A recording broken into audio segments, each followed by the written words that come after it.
में जनता क्रांति पार्टी राष्ट्रवादी के राष्ट्रीय अध्यक्ष हैं और जनता क्रांति पार्टी राष्ट्रवादी की आरक्षण बंटवारा पदयात्रा 8 मार्च को शुरू हुई थी।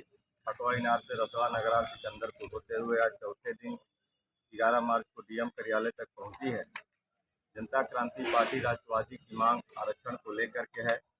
जो इस देश में कमज़ोर हैं ओबीसी में, एसी में बहुत सारी ऐसी जातियां हैं जिनको आज तक ओबीसी आरक्षण का लाभ नहीं मिल पाया।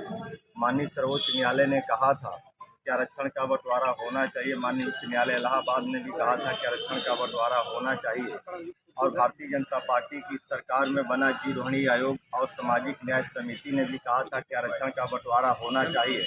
आज तक आरक्षण का बंटवारा नहीं हो पाया। इस मांग को लेकर के और विभिन्न और मांगों को लेकर के जनता क्रांति पार्टी राष्ट्रवादी पदयात्रा कर रही है। प्रतिभा को आप चाहिए कि आपको आरक्षण दें? आरक्षण जो कमज़ोर लोग हैं वो तो ओबीसी में क्रीमी लेयर लागू है कि जो मजबूत हैं उनको पहले से आरक्षण से बाहर किया गया है, लेकिन जो उसमें बहुत सारे कमज़ोर ऐसे हैं जिनको लाभ नहीं मिल पा रहा है।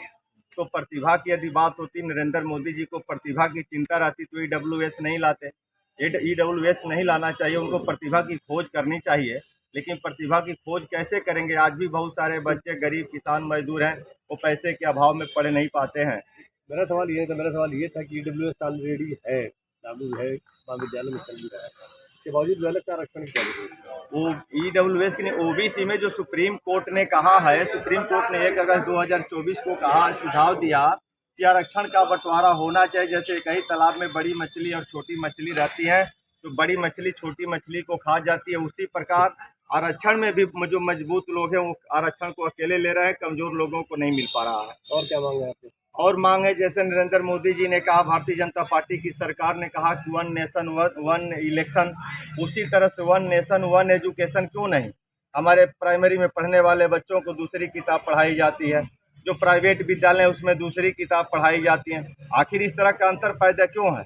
आप प्राइमरी वालों को भी वही पढ़ाओ, प्राइवेट वालों को भी वही पढ़ाओ। सारे देश के सारे बच्चों के लिए एकल शिक्षा का प्रबंध होना चाहिए।